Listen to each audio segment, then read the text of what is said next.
네, 계속해서 44페이지.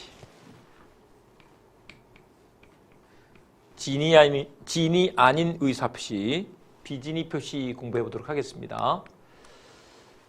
진이 아닌 의사표시는 한마디로 영혼 없는 대답이죠. 표시가 됐어.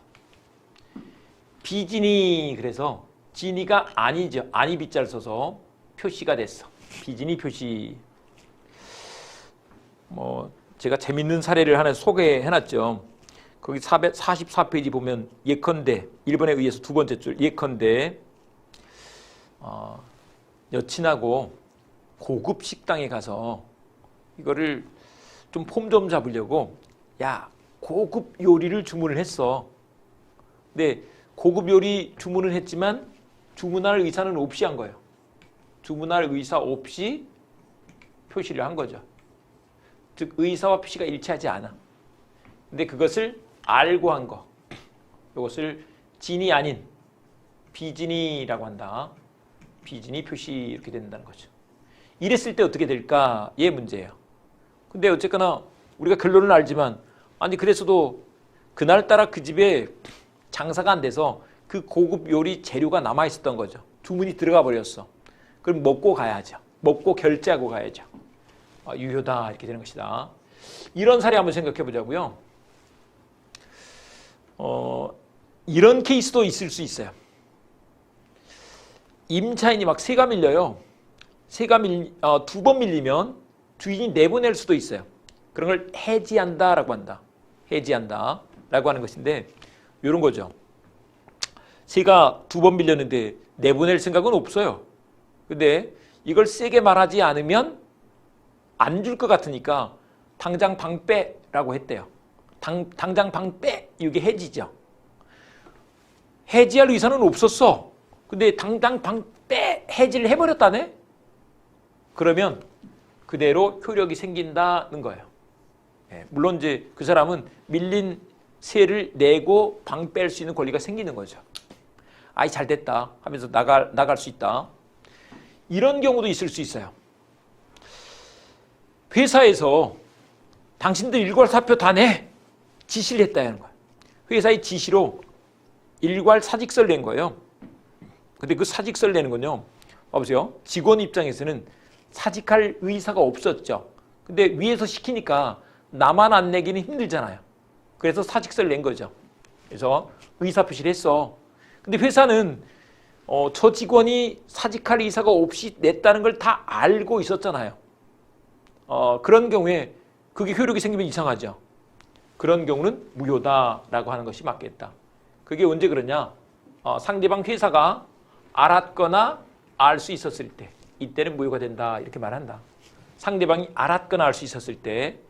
그 다음에 유효는 그 반대죠. 이제 우리 전 시간에 공부했습니다. 선의 무과실.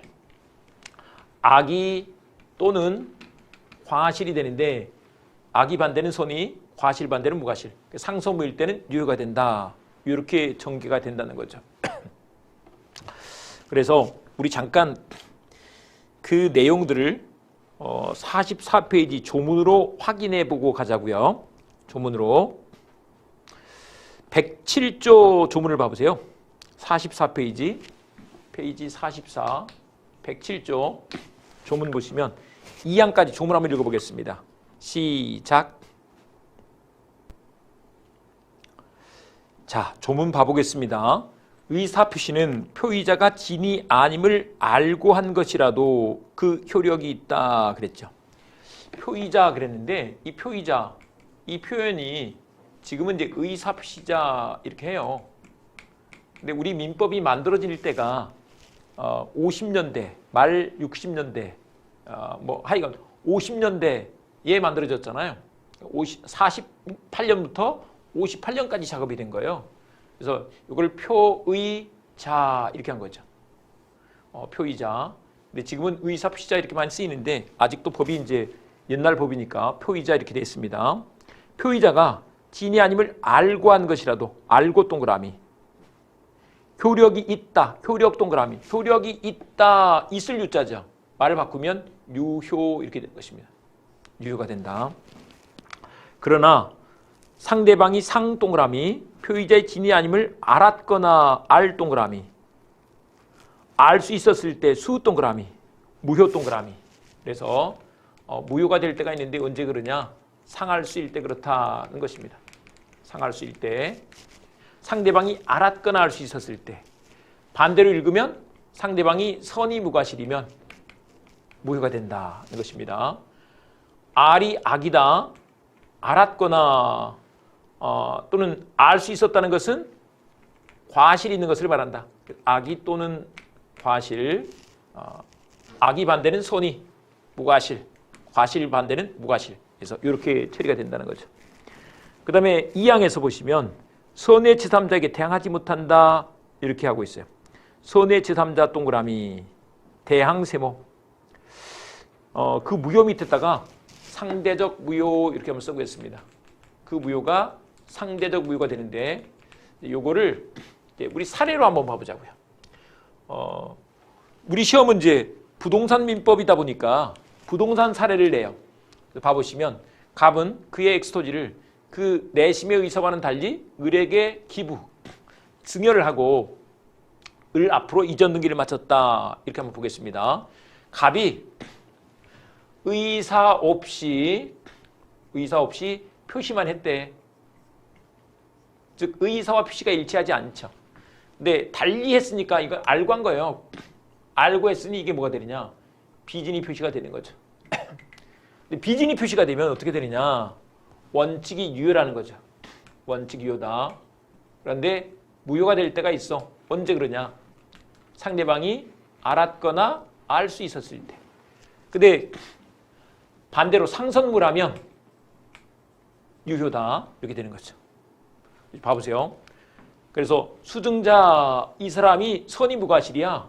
그러면 을 거예요. 네. 만약에 이런 상태에서 을이 만약에 병한테 팔았다고 보자고요. X를 매매로 팔고 등기를 넘겨줬어. 자기 걸 넘겼잖아요. 병은 당연히 소유권 취득하는 거죠. 근데 이제 무효인 경우가 있어. 을이 이 사람이 비진이 표시한다는 것을 알았거나 알 수 있었을 때 그때는 무효가 되는 거죠. 이것도 잘 봐두셔야 된다. 비진이 표시는 원칙이 유효. 상할 수 있는 비진이 표시는 무효. 이렇게 되는 것이다. 근데 이제 무효면 을이 소유자가 아니죠. 소유자가 아니에요. 이런 상태에서 그럼 병은 소유권 취득할 수 없는 게 맞죠. 을이 소유자가 아니면. 그런데 이 사람이 그런 걸 몰랐어. 그러면 이 사람을 보호해 주는 게 더 맞겠네. 아, 누가 비진이 표시하라 그랬어. 손의 제3자를 보호하는 것이 맞겠네. 그래서 갑이 이 무효를 을한테는 주장할 수 있지만 손의 제3자 병한테는 그 무효를 대항을 못해. 그 법조문의 대항을 주장으로 바꿔서 읽으면 된다 그랬습니다. 주장하지 못한다라고 이렇게 말한다. 이런 무효를 뭐라고 하느냐? 상대적 무효라고 한다는 것이죠. 상대적 무효가 된다. 그래서 상선무일 때 유효, 상할 수일 때 무효가 되는데 엑스토지를 매매로 등기를 넘겼을 때 이렇게 된다. 무효일 때 손해 제3자에게 대항하지 못한다. 이렇게 되는 거죠. 이 사람이 손해 제3자. 그런 비진이 표시라는 걸 모른 제3자를 보호해 줄 필요가 있는 거죠. 이런 무효를 특히 상대적 무효라고 하는 것이다. 이 말인 거죠. 네, 이렇게 받으시고요. 그 다음에 이제 비진이 표시와 관련해서 좀 문제되는 것들이 이거예요. 비진이 표시 그러면 진짜 의사가 아닌데 표시만 있는 거잖아요.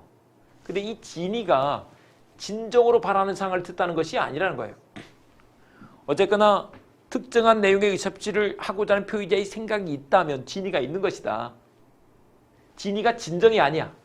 진의하고 진정은 달라. 그래서 우리 강박에 의한 증여를 했다고 보자고요. 강박은 우리 이제 뒤에서 공부할 건데 강박은 강한 압박이에요. 강한 압박을 가하면 사람이 쫄죠. 공포심을 가지게 되고 공포심으로 증여를 했어. 이게 강박에 의한 증여가 되는 거예요. 그런데 봐보세요. 그러면 강박에 의한 증여는 진짜로 줄 의사가 없었던 거 아니야? 그러니까 진짜로 줄 의사가 없는데 표시가 됐으니까 비진이 표시 아니야? 이렇게 생각할 수도 있지만 그 비진이 표시에도 이 진이가 진정으로 바라는 상을 뜻하는 건 아니라니까요. 그러니까 봐보세요. 강박에 의해서나마 증여하겠다는 의사를 가지고 의사가 있죠. 의사가 있고 표시가 된 거야. 그러니까 의사와 표시가 일치하죠. 비진이 표시가 아니라는 것이다. 그래서 강박에 의한 증여는 비진이 표시가 아니다. 한 가지 우리 앞에서 공부했죠. 이건 반사회 질생이도 아니다 그랬죠. 강강세비는 반사회 질생이가 아니야. 네, 이렇게 된다. 또 자의로 사직서를 제출했어. 자의로 사직서를 제출한 사건은 뭐냐 그러면 지금 내가 사직서를 내는 게 최선이야. 지금 안 내면 우리 회사 그냥 문 닫게 생겼어. 문 닫으면 아무것도 못 받겠는데 회사에서 지금 명퇴 1호금이라도 챙겨주겠다네. 지금 받고 나가는 게 나을 것 같아. 그래서 사실은 밖에 나오면 춥거든요. 밖에 나가면 춥거든요. 추워서 진정으로는 내고 싶은 생각이 없어. 하지만 지금 내는 게 최선이네. 내야지 하고 냈단 말이죠. 의사가 있는 거죠. 그래서 의사를 갖고 냈기 때문에 비진이 표시가 아니다 이 말인 거예요. 의사가 있는 거죠. 안 그러면 또 지금 사직서를 안 내면 이게 징계 면직 당할 것 같아. 징계 당할 일이 있었는데 징계 면직 당할 것 같아. 그래서 안 내고 싶지만 할 수 없네. 내야지 하고 냈단 말이에요. 이런 경우는 이게 사직서 낼 의사가 있었던 거죠. 그래서 이것도 비진이 표시가 아니다 이렇게 된다. 그런데 사용자의 지시나 강요에 의한 사직서 제출, 우리가 이제 앞에서 말씀드렸죠. 이건 비진이 표시가 되죠. 회사에서 내라 그러니까 할 수 없이 낸 거죠. 나만 안 내면 나만 찍힐 것 같잖아요.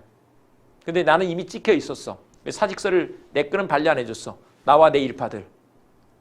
다른 사람들은 반려해줬어. 내 거 수리돼 버렸어. 그랬을 때 그 사직서 낸 게 효력이 있다고 해야 되겠느냐 이건데 아니죠. 근데 이게 비진이 표시로서 냈어. 근데 회사가 알았죠. 지가 내라 그랬으니까 몰랐다고 하면 안 되죠. 알았죠. 그러면 무효가 된다 이런 것입니다. 무효가 됐는데도 내보내버려. 그러면 이제 이건 부당해고의 문제가 되는 거죠. 부당해고가 되면 이건 이제 근로기준법 문제가 된다. 노동법의 문제로 가는 거예요. 근데 우리 시험은 거기까지는 안 가니까 그냥 이거는 비진이 표시로서 무효야 이렇게 알아두시면 된다. 그 다음에 이제 명의대여가 있는데 명의대여는 뭐냐 그러면 이런 거요. 우리 형제한테서 전화가 왔어요. 우리 이번에 지금 코로나 때문에 지금 잠시 어려워서 지금 이 고비만 넘기면 괜찮을 것 같은데 내 거는 한도가 꽉 차서 이제 더 이상 대출이 안 된대. 그 명의 좀 빌려줘. 그러니까 금방 잘 해서 갚을 테니까 빌려줘. 이렇게 연락이 왔다고 보자고요. 근데 아무리 형제가 아니라도 아무리 우애 좋은 형제가 아니라도 그건 해주고 싶지 않잖아요. 사실 그거 부도 날 가능성이 그냥 한도가 꽉 찬 집 같으면 부도 날 가능성이 더 높지 않아요? 나죠. 나중에 사고가 난단 말이에요. 근데 빌려주고 싶지 않다니까요. 진정으로는 빌려주고 싶지 않아. 근데 좀 드라마로 만들어 보자고요. 그러고 있는데 어젯밤 꿈에 돌아가신 어머니가 나오셨어. 어머니 생각하니까 우리 어머니가 우리를 어떻게 키웠는데 이 생각하니까 안 빌려줄 수가 없네. 그래서 빌려줬다는 거예요. 근데 봐보세요. 진정으로 바라지는 않았지만 지금 빌려줄 수밖에 없네 하는 의사를 갖고 빌려줬다는 거죠. 그러면 비진이 표시가 아니야. 부도났어. 내가 책임져야 된다. 이런 뜻인 거죠. 비진이 표시가 아니라는 것은 효력이 있는 거니까. 그런데 그것이 만약에 금융기관에 양해가 있었어. 그러면 그것은 통정의 표시가 돼서 무효다 이렇게 돼버린다. 비고란에 있는 것도 잘 봐두셔야 돼요. 통정의 표시로서 무효가 된다. 이건 무슨 얘기냐 그러면 이제 이런 거요. 이게 보통 일반 은행 제1금융권에서는 없고 제2금융권 내지는 제3금융권에 가면 이런 일들이 좀 있어요. 그 사람하고 너무 거래가 하고 싶은 제2금융권, 제3금융권 이런 것들이 있다니까 저축은행 이런 데서 그런 사건들이 터져요. 대출해주고 싶은데 그 사람 한도로는 꽉 차서 안 된다네. 근데 그동안의 실적도 좋고 하니까 더 빌려주고 싶어요. 설마 부도나겠어 하고 더 빌려주고 싶어. 그래서 이름 갖고 오기만 하면 그 사람한테 책임 안 물을게. 그래서 이제 그 얘기를 하니까 진짜? 그래서 은행에 가서 진짜 물어봤더니 진짜래. 양해가 있었죠. 가짜로 하는 것을 양해한 거죠. 양해가 뜻이 통해서 짜고 한 거죠. 알고 짜고 한 거야. 그러면 무효가 된다 하는 것입니다. 근데 요거 이렇게 정리해 봅니다. 우리 비진이 표시 아닌 거 강사명이야. 강사명. 강박, 사직서 제출, 명의대여는 비진이 표시가 아니야. 그 이유는 진위가 진정이 아니기 때문에 그렇죠. 진정으로 바라지는 않았지만 증여 의사가 있었고 사직서 제출 의사가 있었고 자기가 채무자로서 책임지겠다는 의사로 빌려준 거죠. 네, 그래서 요거 비고까지 이렇게 같이 좀 정리를 해두십니다. 근데 요거 문제 들어가기 전에 이제 우리 책을 한번 체크해보고 가도록 하겠습니다. 45페이지 보시면 나머지는 이제 보시고 45페이지 보시면 판례에서 비진이 표시로 보지 않은 판례 이렇게 돼 있죠. 거기 A번에 진위 동그라미, 진위 이렇게 되는데 진위 동그라미. 진위가 그 밑에 줄 진정세모, 진정으로 바라는 상을 뜻하는 것이 아니다. 여기서 진위가 진정이 아니라는 거죠. 진위가 진정이 아니다. 네, 진정이 아니야. 진위하고 진정은 달라. 네, 이렇게 되고요. 그래서 네 번째 줄 가시면 강박세모.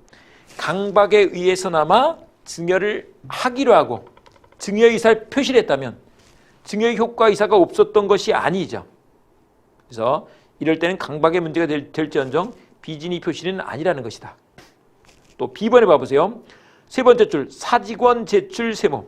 사직서 내는 거.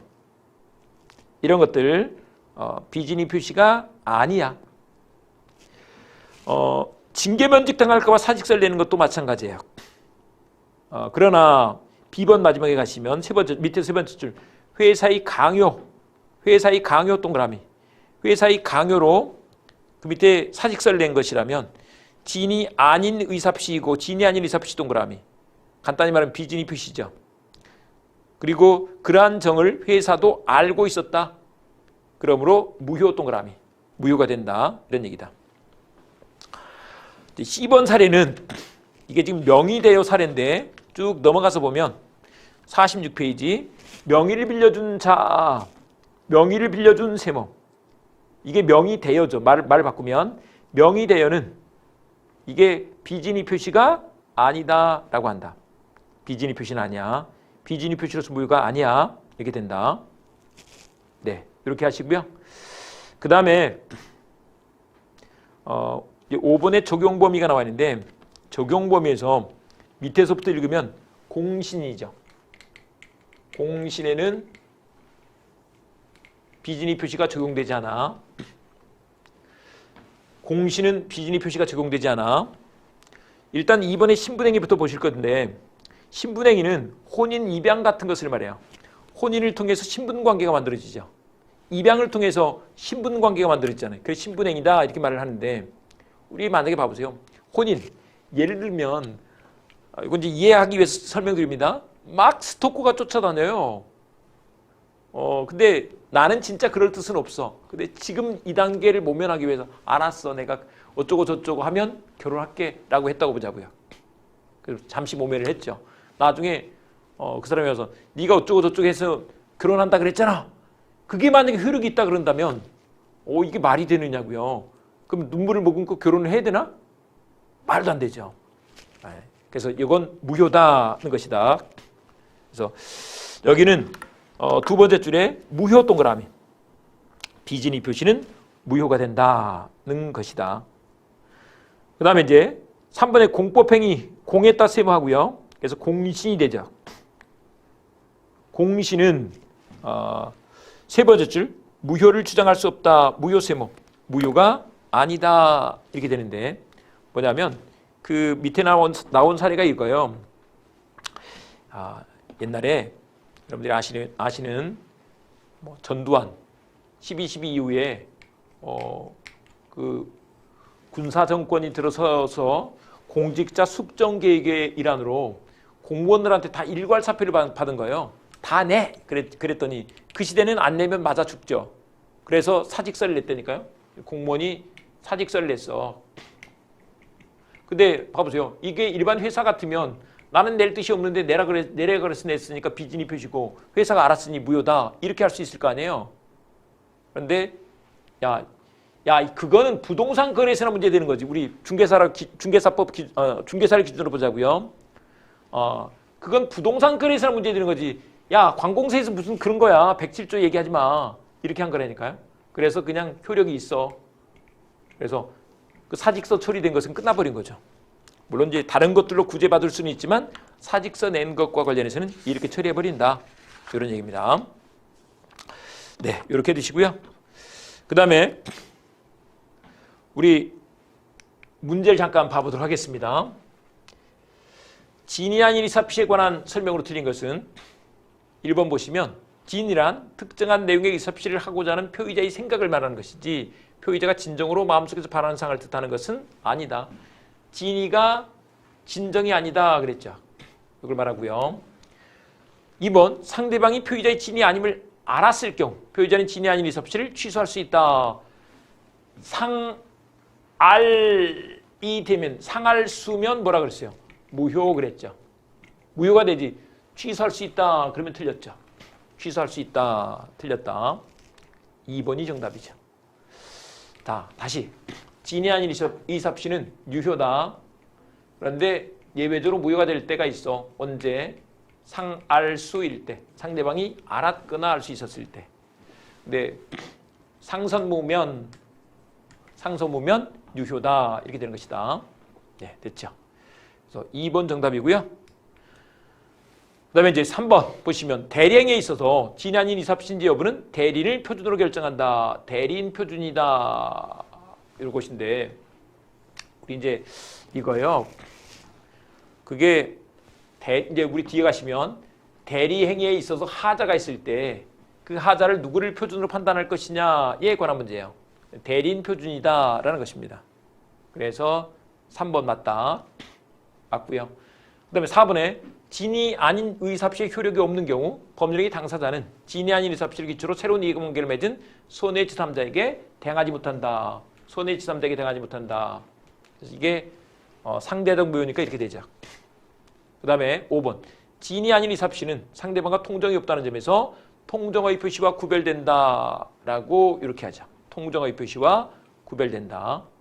요거는 이제 통정이 없다는 점에서 이 통정의 표시와 구별이 돼요. 이건 바로 이어서 통정의 표시를 봐보면 금방 알 수가 있습니다. 교재 48페이지로 가셔서 통정의 표시 볼 건데 이걸 한번 봐볼게요. 갑은 채권자 A의 강제 집행을 면하기 위하여, 그러니까 채권자가 A가 있다는 건데 갑이니까 갑은 채무자다 이렇게 볼 수 있겠네요. 그러니까 채권자가 강제 집행을 하려고 하니까 그 강제 집행을 피하려고 을과 통모하여 그의 부동산을 매매 형식을 빌려 을 명의로 소유권 인정 등기를 마쳤고 매매 형식을 빌려 그랬잖아요. 가장 매매라고 한다. 매매를 가장한 거지. 을 명의로 소유권 인정 등기를 마쳤고 등기까지 했네. 그러면 이제 이 가장 매매는 가짜라고 하니까 무효라고 해야지 되지 않을까요? 네. 그러면 이 등기도 뭐가 돼버린다? 무효가 돼버린다. 을은 그 사정을 모르는 병 그랬어요. 모르는 병. 이 사람이 손해지삼자가 되겠네.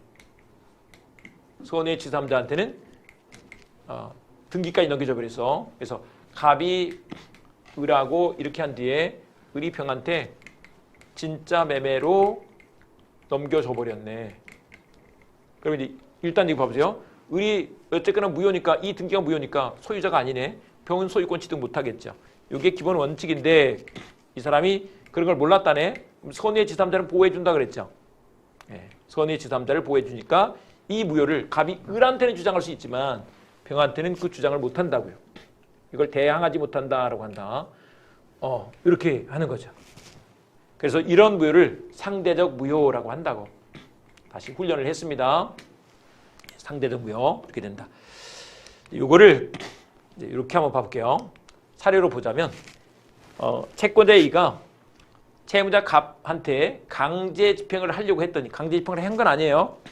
근데 강제 집행을 피하기 위해서 면탈하기 위해서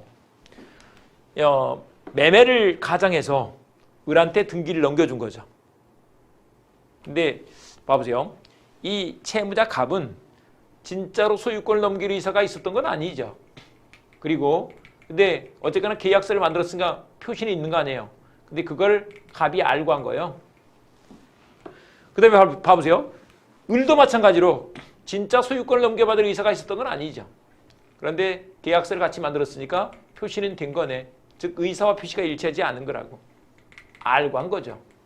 알고 했으니까 그런 측면에서 보면 알고 하면 비진이 표시잖아요. 상대방도 알았어. 무효네. 그런데 이게 통정의 표시는 뭔가 비진이 표시하고 다른 점이 있으니까 또 법조문을 따로 쓰는 거잖아요. 그게 뭐냐? 알고 상대방과 짜고 한 거죠. 그래서 요 알고 짜고 하는 것을 뭐라고 하느냐? 통정 허위 표시라고 한다. 통정허위 표시. 통정허위 표시라고 하는데 이거 뭐냐 그러면 통정이 뭐요? 뜻이 통해서. 뜻이 통해서. 이게 허위는 가짜죠. 뜻이 통해서 둘 간에 뜻이 통해서 짜고 한 거죠. 근데 통정허위 표시는 두 사람 다 보고할 필요가 없으니까 무효가 되는 게 맞죠. 통정허위 표시는 무효가 된다 이런 얘기입니다. 그래서 허위 표시로서 이건 무효가 돼. 그러면 봐보세요. 이제 이행 전이라면 이행할 필요가 없지만 이게 등기가 을 명의로 있을 때 을 명의로 있는 것 자체는 부당 이득이죠. 그래서 이득이 부당하니까 돌려줘라고 청구할 수 있는 거예요. 또 이게 무효이기 때문에 을 명의로 등기가 돼 있어도 법적으로 소유자는 갑이라는 거예요. 갑이 물건에 대한 소유권이 되니까 물권이 되죠. 물건에 대한 소유권, 물권. 그 물권으로서 물권에서 야 등기 말소하고 돌려줘라고 하는 권리가 생기는데 그런 것을 물권적 청구권이라고 한다. 물권적 청구권 행사할 수 있어. 근데 이게 불법원인 급여는 아닌 거죠. 통정허위 표시는 불법원인 급여가 아니야. 근데 그래야 되는 이유가 있어요. 잠깐 한번 봐보세요. 여기서는 이 채권자가 있는데 채권자 입장에서 채권자가 채권을 누구한테 행사를 해야 될까요? 갑한테 해야 되죠. 을한테는 못하는 거죠. 왜? 채권은 상대권이라니까요. 이게 사람 인변이 붙어 있어서 사람한테 책임을 묻는 권리라고. 그 사람이 누구예요? 갑이잖아요. 그러니까 A는 갑한테만 주장할 수 있어. 근데 만약에 이 강제집행 면탈을 위해서 이렇게 빼돌렸는데 그게 반사회적 행위다. 그래서 불법원인 급여가 된다. 이렇게 해버리면 을 소유가 돼버리잖아요. 그러면 A가 강제집행 못하는 문제가 생긴다니까요. 그러면 오히려 정의에 반하는 문제가 생기지. 그러면 안 되겠네. 이런 거죠. 그래서 우리 앞에서 반사회 질생에서 공부한 거 이겁니다. 반사회 질생이 아닌 거. 강강세비가 있다. 강강세비는 아니야. 강박 아니야. 강제집행 면탈도 아니야. 세금 부탈 아니야. 비자금임치 아니라니까요. 그래서 두 번째 강. 이건 반사회 질생이 아니다. 반사회 질생이라고 보면 큰일 나죠. 을 소유가 돼버린다니까요. 그러니까 그렇게 하면 안 되겠네. 이걸 갑거로 둬야 강제 집행을 할 수가 있으니까 이걸 불법원인 급이라고 보면 안 되는 거지. 그러니까 이걸 이렇게 생각하셔야 된다고요. 아니 강제 집행 면탈하는 것은 잘하는 건 아니죠. 나쁘다 이렇게 말할 수 있죠. 그러면 안 되지. 그건 맞다. 그건 맞는데 그래도 그것이 반사회 질생이다 이렇게 해버리면 결과까지 보는 거예요. 결과까지. 그렇게 하면 을 소유가 돼서 오히려 정의에 반한다니까. 법은 정의를 세워야 되는 건데 말이 안 되죠. 그래서 갑고로 있어야만 강제 집행을 할 수 있으니까 그 결과까지 생각해서 그렇게 말한 것이다. 반사회적 행위가 아니야. 불법원인 급여가 아니야. 그러니까 부당이득 반환 청구, 물권적 청구 행사를 할 수가 있죠. 근데 이제 문제는 갑이 을한테 돌려받아야 A가 강제 집행을 할 건데 지금 A가 눈을 시퍼렇게 뜨고 있는데 갑이 돌려받겠느냐고요. 안 되지. 안 하지. 그래서 어떻게 하느냐. 이때는 A가 채무자를 타고 이렇게 가서 하면 돼. 이런 걸 대위라고 한다. 채권자 대위인데 대위는 대신 그 위치에서 채무자 위치에서 대신. 근데 이거 이렇게 둔다. 항상 채권자는 채대위 이렇게 알아두시면 돼요. 우리 시험에서는 채씨가 나오면 무조건 채대위야. 채대위. 채대위는 그냥 요것도 대자가 다르긴 한데 소위중이 아니고 대위라고. 채씨인데 대위야. 채대위. 그리고 이제 채권자 취소권을 행사할 수 있다 이렇게 말하는데 이 채권자 취소권은 뭐냐 그러면 봐보세요. 갑이 이렇게 을한테 가장매매를 통해서 빼돌리는 것은 채권자를 해치는 행위죠. 이런 걸 사행위라고 한다. 사행위는 이것을 채권자가 취소해버릴 수가 있어. 채권자 취소권 이렇게 된다. 근데 우리 앞서서 이중매매에서는 채권자 취소권 행사가 안 된다 그랬죠. 채권자 취소권이 안 돼. 안 되는 이유가 뭐냐 그러면 이중매매에서 제1매수인이 갖는 권리는 그게 특정물 채권이잖아요. 근데 채권자 취소권이 피보던 채권은 금전 채권이 돼. 금전 채권. 근데 A가 지금 여기서 금전 채권인 거죠. 통정 A 표시에서는 돼 이렇게 하는데 사실 여기는 뭐 금전 채권 얘기도 안 하고 해요. 그러니까 금전 채권 이미 전제하고 시험 문제를 낸다. 여기도 따지면 안 돼. 금전 채권 얘기가 안 돼 있다고 채권자 취소권 안 된다 그러면 안 된다고요. 이중매매에서 안 되는 거야. 딱 두 군데서만 우리 시험에서는 두 군데서만 문제가 돼. 이중매매에서 안 돼. 통정의 표시에는 돼. 이렇게 기억을 해두자고요. 이렇게 되는데 문제는 을이 병한테 팔아버렸어. 봐보세요. 무효니까 을이 소유자가 아니잖아요. 그러면 병도 소유자가 아닌 거라고 봐야지. 그래서 병은 소유권 취득할 수 없어. 근데 문제는 병이 그런 걸 몰랐대. 그러면 이 사람이 봐보세요. 이게 무효를 을한테는 주장할 수 있어. 그러나 손해 제3자 병한테는 그 무효를 주장하지 못한대. 이런 무효를 뭐라고 하느냐. 상대적 무효라고 한다고요. 상대적 무효. 그래서 을한테는 무효를 주장할 수 있지만 손해 제3자 병한테는 그 무효를 주장을 못해. 여기서 이 사람이 악의일 때는 안 되는 거죠. 악의일 때. 네, 손해 제3자가 되면. 그런 내용을 몰랐어. 근데 대부분 손이겠지. 그걸 어떻게 아느냐고요. 아니 내가 을한테 을명으로 등기가 돼 있어서 사왔는데 그 사람이 야 가장매매를 통해서 지금 등기를 갖고 있대. 이런 걸 어떻게 아느냐고요. 모르지. 그래서 손해 제3자에게 대항하지 못한다. 이렇게 된다는 것이다. 됐죠? 근데 이제 여기서 좀 더 나가보자고요. 병이 정한테 또 매매로 넘겼어. 매매로 넘겼어. 그래서 정한테 이렇게 넘겼는데 정한테 넘겼는데 봐보세요. 이 사람이 손해 제3자로서 이미 소유자가 됐어. 그러면 그때 그 뒤에 사람은 이제 손해 악의를 따질 필요가 없어지는 거죠. 근데 만약에 이게 이 사람이 악이야.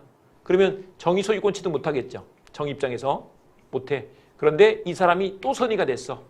그러면 상관없이 소유권 취득할 수 있게 된다는 것이다. 그래서 이렇게 한번 봐보자고요. 뭔가 지금 가장매매, 허위 표시 등으로 악연의 고리가 만들어지고 있어. 그럴 때 그 악연의 고리를 끊는 것은 중간에 한 사람이 선의로 끊어둬야 된다는 것이다. 그 뒤에는 문제가 없어. 선의 악의를 안 따져. 근데 여기서 이 사람이 악이었어도 정이 선이면 그 악연의 고리를 끊었죠. 그 뒤에 이제 뭐 정무 뭐 이런 사람들은 아무 상관이 없는 것이다. 손해 악의를 따질 필요가 없다. 소유자한테 사올 때는 손해 악의를 따질 필요가 없는 거죠. 근데 이제 여기서 봐보시면 이 갑을 당사자 사이에서는 무효가 되는 게 맞죠. 언제나 무효다. 그런데 이게 갑은 이행 전에는 이행할 필요가 없어. 이행한 후에는 부당이득반환 청구를 할 수 있고 물권적 청구권 행사를 할 수가 있어. 이게 불법원 급여가 아니라니까요. 근데 이제 채권자 A가 있어. 이 사람은 이렇게 대비 행사를 하면 돼. 채권자 대위권 또 빼돌리는 것은 채권자를 해치는 사행위가 되니까 채권자 취소권 행사할 수 있는 거야. 네, 이렇게 한번 정리를 했고요. 그런데 이제 문제는 이게 제3자한테 넘겼을 때의 문제예요. 여기 한번 봐보자고요. 갑, 을 간의 X 가장 매매가 있는데 이제 을이 병한테 진짜 매매로 넘겼다. 이런 경우를 한번 생각해 보자고요. 그래서 제3자 대행 관계에서 손해 제3자에게는 무효를 주장할 수 없다. 대항할 수 없다. 이렇게 말하는 거죠. 근데 그 제3자가 손해 제3자 그랬는데 그 뒤에 무과실까지 필요한 것이냐. 선의만 있으면 된다는 거예요. 무과실은 안 따져. 근데 이제 나중에 하다 보면 선의 무과실, 선의 무과실 또 이런 게 같이 따라 나온단 말이에요. 그럴 때 손해 제3자 이렇게 했었지. 선의 무과실 아니었지. 이렇게 해두시면 된다. 그리고 이제 이 사람의 선의는 추정이 돼. 생각을 해보세요. 다시 손해 제3자에게 대항을 못하는데 을 명의로 등기가 있는 것을 보고 병이 믿고 샀단 말이에요. 근데 갑과 을의 그 매매가 가장 매매였대. 이런 것을 병이 어떻게 아느냐고요. 어떻게 알아? 말도 안 되지. 말도 안 돼. 그러니까 이 등기를 믿고 사오면 이 사람은 선의일 것으로 추정을 해주는 거예요. 예. 법적으로 추정은 뭐냐 그러면 추정은 미루어 짐작하는 것이다. 미루어 짐작하는 거. 근데 법적으로 더 중요한 것은 뭐냐면 입증 책임이 전환되는 거예요. 입증 책임이 전환돼서 추정받는 사람은 입증할 필요가 없어. 내가 선의였어요. 이렇게 이걸 입증할 필요가 없다. 그걸 상대방이 입증하는 거죠. 야, 너 악이잖아. 너 악이었으니까 내놔. 갑이 주장을 하는 거죠. 주장하는 사람이 증명을 하는 거야. 요게 우리 일반 생활에서 많이 봤던 거 한번 가지고 말씀드려보면 우리 이제 형사법적으로 뉴스에 나오는 사람들 있잖아요. 뉴스에 나오는 사람들이 막 범죄를 저질러서 뉴스에 나와. 그래도 무죄 추정의 원칙이 있다. 형사법에는 무죄 추정의 원칙이 있어서 아무리 범죄인으로 의심이 돼도 죄 없는 것으로 추정이 된다고요. 판결이 확정될 때까지는. 그래서 그 사람을 교도소에 보내기 위해서 검사들이 그렇게 열심히 증명을 하는 거죠. 수사해서 증거를 모아서 증명을 하는 것이다. 됐죠? 그 무죄 추정의 원칙을 생각해 보면 된다. 근데 이제 그 피의자, 범죄를 저지른 사람으로 의심받는 사람, 피의자, 의심받는 사람, 피의자.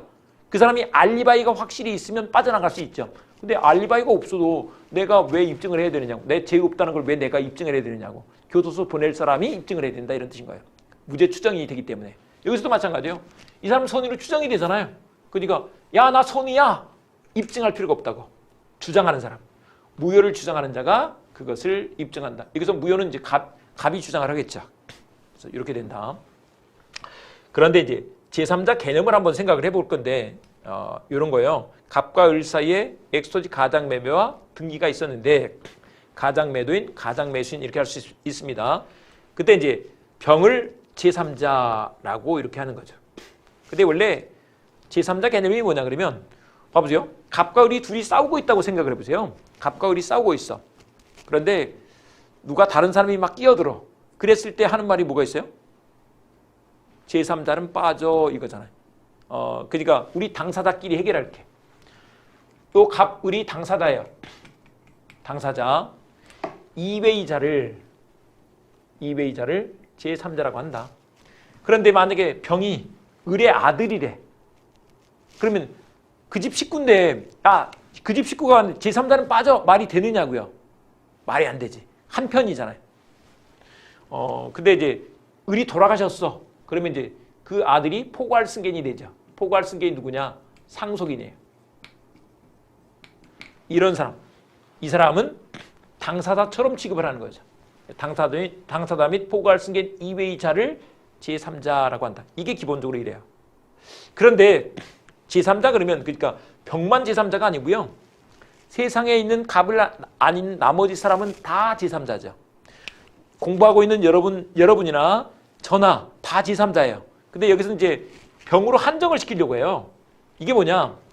이 허위 표시를 기초로 해서 매매처럼 새로운 법률 원인이 있어야 돼. 매매 같은 이런 것이 있는 사람을 제3자라고 한다.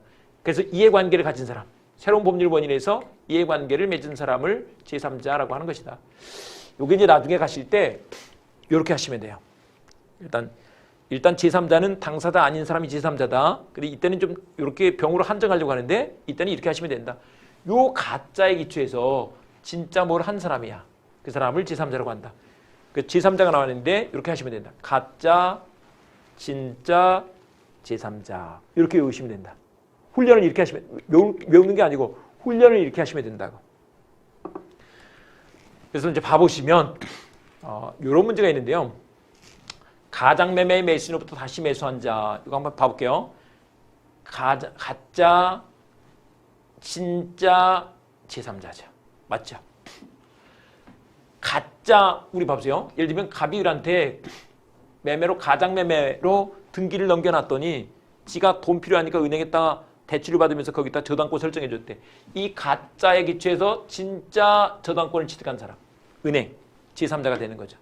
또 진짜 가등기를 취득한 사람, 제3자가 되는 거죠. 외울 필요가 없어요. 가장전세권 가짜죠. 거기에 저당권을 취득한 사람 제3자가 되는 거죠. 가짜, 진짜. 가장 소비대체의 파산 관제인은 대주의 파산 관제는 조금 이따가 우리 책에서 말씀드리도록 할게요. 근데 이제 시험에서는 제3자 아닌 사람을 좀 봐두는 것이 훨씬 좋아요. 일단 이 사람들은 제3자가 아닌데 암기를 이렇게 해두자고. 상속인, 수익자. 제3자를 위한 계약에서 수익자는 아직 우리가 공부를 안 했어요. 그 다음에 이제 대리행에서 본인은 제3자가 아니야. 저당권의 가장 포기에서 기존의 후순위자도 아니야. 채권의 가장 양도에서 채무자, 이 사람도 아니야. 근데 이거를 지금 다 이해하려고 하면 다른 제도까지 다 알아야 돼서 너무 어려워요. 그냥 그래서 일단 외워두고 보자고요. 시험 문제는 이렇게 나오니까 이렇게 봐주십니다. 일단 상수야, 상수. 남자애인데 상수라니까요. 제가 아는 상수는 김상수가 있다. 프로야구 선수, 삼성 라이온즈에 있는 김상수. 근데 상수가 본인이야. 아니 본인이 무슨 제3자야. 본인은 본인이지. 제3자가 될 수가 없잖아요. 상수 본인이야. 근데 상수 본인이 상수가 후순위 채무자래. 제3자가 아닌 거지. 본인이 어떻게 제3자냐고요. 상수 본인이 후순위 채무자야. 제3자가 아니라니까. 네, 됐죠. 이렇게 일단 외워두자고요. 그 다음에 이제 때마다 나중에 하시면 돼요. 근데 이제 요거 한번 잠깐 봐볼게요. 저당권의 가장 포기에서 기존의 후순위자가 왜 제3자가 아니냐. 그러면 예를 들면 봐보세요. 을이 1번 저당권을 갖고 있어요. 진짜로 있었습니다. 그리고 병이 2번 저당권을 갖고 있었어. 그랬는데 1번 저당권자가 저당권을 가장 포기했대. 근데 이제 포기해버리면 저당권이 없어지는 거잖아요. 근데 가짜로 포기를 했대. 그랬다. 근데 이제 이게 있습니다. 저당권이 없어지면 1번이 없어지면 2번이 1번 돼요. 우리나라 물권법에서는 저당권이 순위가 올라가요. 순위 승진이라고 한다. 이렇게 된단 말이에요. 그래서 이게 없어져서 나 2번이 1번 됐네. 좋아하고 있었어. 근데 나중에 가장 포기라고 하면서 다시 살리겠대. 그랬더니 야, 나 그거 몰랐어. 난 선의 제3자로서 보호받을 거야. 라고 주장을 한다고 생각을 해보자고요. 과연 그럴 수 있겠는지. 근데 아까 그랬죠. 제3자는 가짜, 진짜 제3자. 그랬지. 가짜, 진짜 뭘 했어야 돼. 근데 봐보세요. 이 을이 저당권을 가장 포기했지만 병인 가만히 있었을 뿐이지 진짜 뭘 한 게 없잖아요. 그러니까 제3자가 아닌 거야. 진짜 뭘 했어야 제3자가 된다니까. 진짜 한 게 없잖아요. 그래서 가짜, 진짜가 없어. 가짜는 있지만 진짜가 없잖아요. 제3자가 아니야. 그냥 병은 좋다 만 거야. 좋다 만 사람까지 보호해 주는 건 아니야. 됐죠? 그 다음에 채권의 가장양도에서 채무자 이거 한번 봐볼 건데 이런 케이스를 한번 봐볼게요. 진짜 채권자가 있어요. 그리고 채무자가 있어. 돈을 진짜 100만 원 받을 채권이 있었다고 생각을 해보자고요. 100만 원 받을 채권이 있었어. 그런데 이 사람이 채권의 가장양도를 했대. 진짜 채권을 가짜로 양도를 했다고요. 이게 채권의 가장양도죠. 그랬을 때 이 채무자가 제3자로서 보호될 것이냐 이런 말인데 봐보세요. 가짜는 있잖아요. 근데 채무자가 뭘 한 게 있어. 그냥 아무것도 한 게 없다니까요. 그냥 변제되는 채무자는 한 게 아무것도 없어. 없다니까. 뭘 했어야 된다니까요. 그게 제3자가 아닌 거죠. 아까 상속인은 한 팬이니까 아니에요. 상속인 아니야. 수익자도 나중에 볼 거예요. 본인 이것도 우리 대리를 보면 알아요. 후순위자, 채무자 금방 다 공부했죠. 이해가 된다. 다시 일단 암기해두고 가면 쉬워요. 이것만 암기해두면 문제가 다 풀려요. 상수 본인이 후순위 채무자래. 상수 본인이 후순위 채무자. 본인이 어떻게 제3자야. 본인은 당사자지. 네, 이렇게 알아두시면 된다. 네, 이렇게 해두시고요. 그 다음에 이제 은닉행이라는 게 있어요. 은닉행이라는 게 뭐냐면 이런 거 봐보세요. 갑은 자신의 엑스토지를 을에게 증여하고 근데 증여를 하면 세금이 많이 나오죠. 증여세가. 그래서 매매로 가장하여 을 명의로 소유권 여등기를 했대. 이런 케이스에서 이거 어떻게 될까? 근데 봐보세요. 갑이 을에게 가장 매매를 했어. 무효죠. 그런데 진짜로는 뭐가 있었어요? 증여가 있었죠. 이런 것을 은닉행위라고 한다. 근데 가장 매매는 가짜니까 무효 맞죠. 근데 증여는 진짜 있었으니까 유효다 이렇게 된다는 거예요. 숨겨놨어. 제가 밑에다 쓴 것은 가장매매를 덮어놓은 거예요. 지금 덮어놓은 거. 유효다. 근데 이제 등기는 봐보세요. 무효, 가장매매는 무효면 우리 앞에서 같으면 무효잖아요. 무효로 이렇게 되는 게 맞는데 아니 증여가 있으니까 다시 또 등기를 해줘야 되겠네? 굳이 이걸 무효라고 뭐하라고 그래. 그냥 살려버리지. 이게 이제 물권법 가시면 등기는 현재의 권리 상태와 일치하면 유효다라고 해준다. 근데 사실은 을이 이뻐서 그런, 갑을이 이뻐서 그런 건 아니에요. 을이 만약에 병한테 팔았다고 생각해 보자고요. 병은 야 이게 무효가 돼버리면 을이 소유자가 아니면 병은 소유권 취득 못할 거 아니에요. 이렇게 되면 큰일 나겠네. 병이 먼지가 있어. 그냥 을을 소유자로 해주는 게 낫겠네. 그래서 이 등기를 어떻게 한다? 유효다 이렇게 해버린다. 병은 그러니까 선악 불문하고 소유권 취득하는 거야. 이렇게 처리를 해준다는 거죠. 예. 은닉행위는 유효다. 만약에 이제 갑을간이 부척간이래. 그럼 당연히 무효겠죠. 이건 은닉행위여서 무효가 아니고 이게 반사배 질생이로서 무효가 되는 거죠. 은닉행위 자체는 무효가 아니에요. 이런 것도 생각해 볼 수 있어요. 예를 들면 10억의 거래를 했는데 진짜 거래는 10억을 한 거예요. 그런데 그쪽에서 다운 계약서를 안 써주면 안 팔겠대. 근데 다운 계약서로 예를 들면 8억짜리 매매 계약서를 썼다 이렇게 한번 봐보자고요. 이 8억은 가짜잖아요. 무효가 맞아. 근데 10억은 숨겨놓은 거죠. 은닉행위. 이것도 양도인이, 매도인이 세금 포탈하기 위해서 이렇게 하고 있는 것이잖아요. 이게 다운 계약서 같은 경우도 은닉행위가 되지만 요거는 유효다라고 한다. 이걸 무효라고 한들 다음에 또 10억짜리 매매 계약서 다시 한번 쓰는 걸 누가 말리냐고요. 말릴 일이 아니지. 그러니까 유효라고 해버린다 이거예요. 세금 포탈하는 건 반사회 질생이가 아니라고요. 근데 또 주의하실 것. 세금 포탈을 잘했다고 하는 건 아니라니까요. 네, 이렇게 되는 것이다. 네. 문제 보시기 전에 책을 한번 체크해 보도록 하겠습니다. 48페이지 보시면 제108조 통정한 허위의 의사표시가 나와 있는데 조문 한번 읽어보십니다. 시작.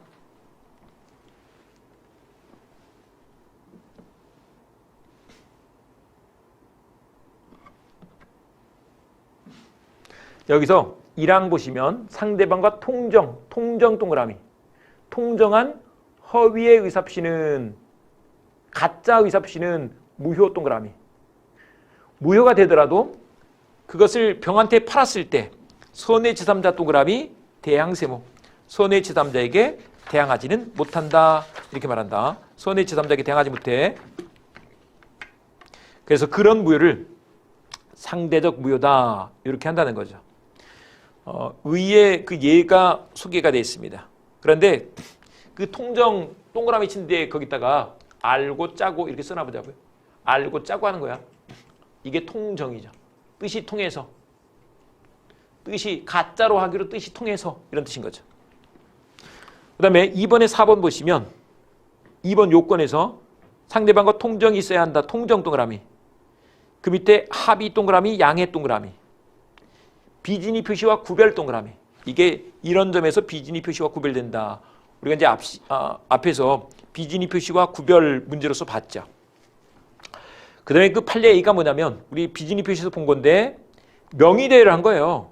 그런데 축협에서 그걸 가짜로 하기로 양해를 해줬대. 두 번째 줄 양해 동그라미. 그러면 그 밑에 통정의 표시 동그라미, 무효 동그라미 이렇게 된다. 한마디로 양해가 알고 짜고예요. 통정이 되죠. 그러면 무효가 돼버린다. 다시 명의대여는 비진위 표시가 아니라고요. 그래서 부도나면 내가 책임져야 되는 게 맞아. 그런데 통정의 표시가 될 때가 있어. 언제 그러냐? 은행이 양해를 해줬을 때. 너한테는 책임 안 물을게 했을 때. 그때는 이렇게 된다는 것이다.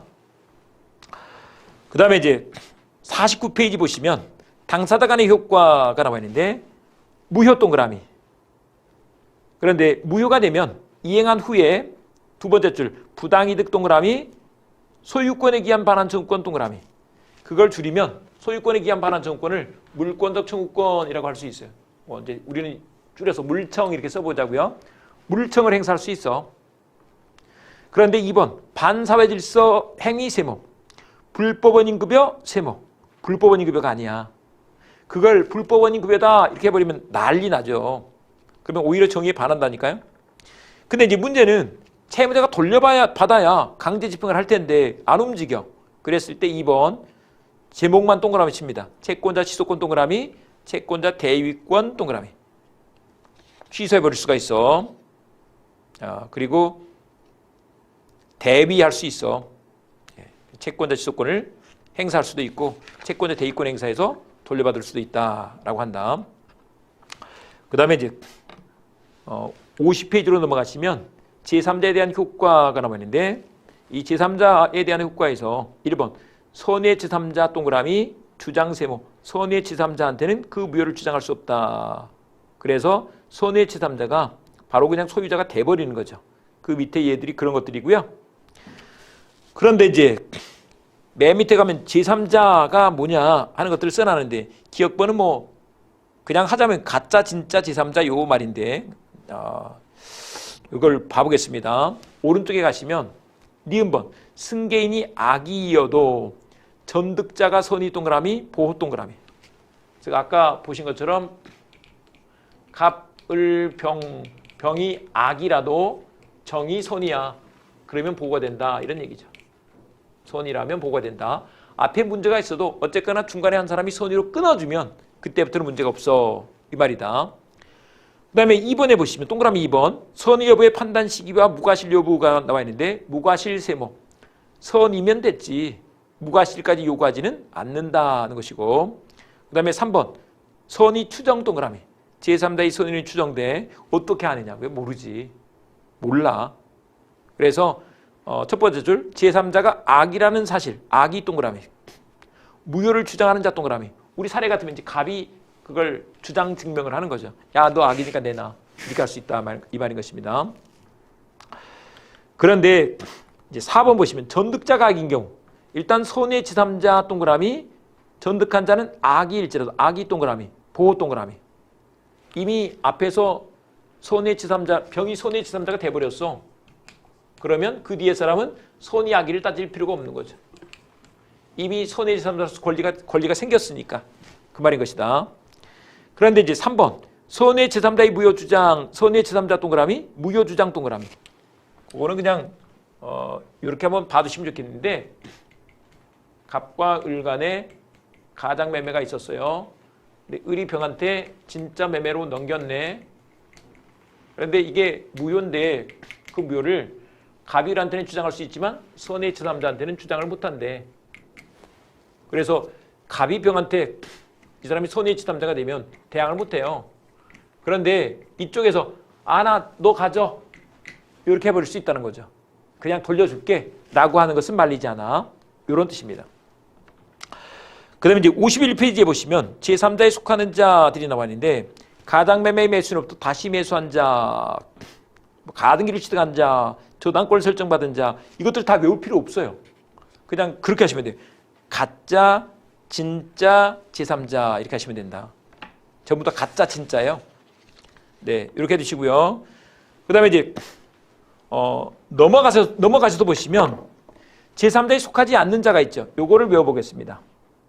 기억번에 상속받은 자 상세모, 수세모, 디귿번에 본인 세모, 후순위 저당권자 후순위 세모, 채무자 세모. 나머지는 뭐 다 두시고요. 미음번까지만 좀 외워둘게요. 상수 본인이 후순위 채무자야. 이 사람은 제3자 아니야. 이렇게 봐둔다.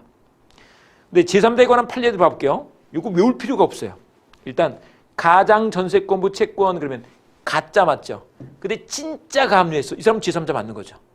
또 봐보세요. B번에 가장 전세권 가짜 맞죠. 진짜 저당권을 취득했어. 그럼 제3자 맞죠. 가장 양도한 보증금 반환 채권 가짜 맞죠. 근데 진짜 압류했어. 제3자 맞네요. 근데 이제 D번에 가장 소비대차의 대주가 파산 선고를 받은 경우에 파산관제인 요거를 잠깐 보실 건데 이런 거요. 갑을이 가장 채권을 갖고 있었던 거예요. 근데 이 사람이 대주였던 거죠. 근데 이 사람이 파산 선고를 받았어. 파산 선고를 받은 사람을 파산자라고 하죠. 파산자, 이 사람은 파산 선고를 받은 사람을 말한다. 그런데 이 사람이 망했을 때 할 일이 뭐가 있을까 한번 생각해 보자고요. 망했을 때 파산 선고를 받은 사람은 그거 하는 거죠. 우리 받을 거 받고 줄 거 주고. 받을 건 열심히 받겠죠. 근데 줄 거 줄까요? 빼돌리죠. 그래서 어떻게 하느냐. 법원에서 그 사람 할 일을 다른 사람을 세워. 그 사람을 파산관제인이라고 한다. 그러니까 파산관제인이 의리할 일을 대신하는 거죠. 그런 측면에서 보면 이 사람은 제3자 아닌 것 같아요. 의리할 일을 하는 거니까. 그런데 이 파산관제인이 사실 이 파산자를 위해서 있는 것이 아니고 파산 채권자를 위해서 있어요. 이 사람들한테 돈 잘 갚게 하려고. 그래서 이 가짜에 기초해서 진짜 법원에서 어떤 선임을 했네. 그러면 파산관제인이 제3자가 된다는 거예요. 한 가지 더. 근데 이 사람이 손해 제3자여야 되는데 파산관제인이 손해하기는 파산관제인 개인을 기준으로 하는 게 아니고 파산 채권자 모두가 악의로 되지 않는 한 손이다 이렇게 말해버린다. 근데 생각해보세요. 확률적으로 세상에 파산 채권자 모두가 악의인 경우가 있을까요? 없을까요? 없죠. 그러니까 파산관제는 언제나 뭐가 돼버린다? 손해 제3자가 된다 이런 뜻이에요. 그래서 물론 둘 사이에는 이게 가짜였어. 가장 채권이었어. 그래서 이제 병이 파산관제, 야, 너 을한테 갚을 거 있지, 내놔. 그랬더니, 야, 그거 가짜인데? 이 말을 파산관제인한테는 못한다. 이런 뜻인 거죠. 네, 그래서 D번에 파산관제인에 또 동그라미 치고요. 파산관제인은 제3자가 맞아. 그런데 53페이지 보시면 여기서 두 번째 줄, 총 파산 채권자를 기준으로 해서 파산 채권자 모두가 악의로 되지 않는 한 밑줄 긋고요. 손해 제3자 동그라미. 파산관제인은 손해 제3자라고 할 수밖에 없다. 파산관제인은 그냥 손해 제3자로 보겠다. 이런 뜻이에요. 이렇게 해두시고요. 그 다음에 5번에 은닉행위 나와 있는데 매매를 가장하여 증여를 하는 경우와 같이 하는 것들이 은닉행위인데 그 은닉행위 성질은 뭐냐? 1번에 유효 동그라미. 유효가 된다. 그래서 을이 병한테 을이 등기를 넘겨받았어. 그러면 이제 을은 어쨌거나 유효니까 2번의 세 번째 줄 소유권 취득 동그라미. 그런데 병은 손해악이 불문하고 소유권 취득 동그라미. 병 동그라미, 악이 동그라미, 소유권 취득 동그라미. 을이 소유자니까 그 뒷사람은 손해악의를 따질 필요가 없는 거죠. 네, 이렇게 된다는 것입니다. 나머지는 됐습니다. 이번 시간 좀 길게 해서 한꺼번에 다 봐보려는데 문제 하나 보고 가겠습니다. 통정어의 표시를 기초로 새로운 법률상 이해관계를 맺은 제3자에 해당하지 않는 자는 그랬어요. 한번 봐볼게요. 가짜, 진짜, 제3자 맞네. 가짜, 진짜 저당권 취득한 자 제3자 맞다. 근데 채권의 가장 양도에서 변제 전 채무자 다시 외워봅니다. 상수 본인이 우순위 채무자래. 우순위 채무자는 제3자가 아니라니까요. 3번이 정답이네. 외워졌으니까 바로 정답이 나오죠. 파산 선고를 받은 가장 채권자의 파산관제인, 파산관제인은 제3자라고 그랬죠. 봐보세요. 가장 채무를 보증하고 가장 채무는 가짜 맞잖아요. 근데 보증 채무를 이행하고 보증하고 보증 채무까지 이행했대. 진짜 뭘 했네. 이 사람 제3자 맞네. 외울 필요 없다니까요. 가짜 진짜 제3자야. 됐죠? 네.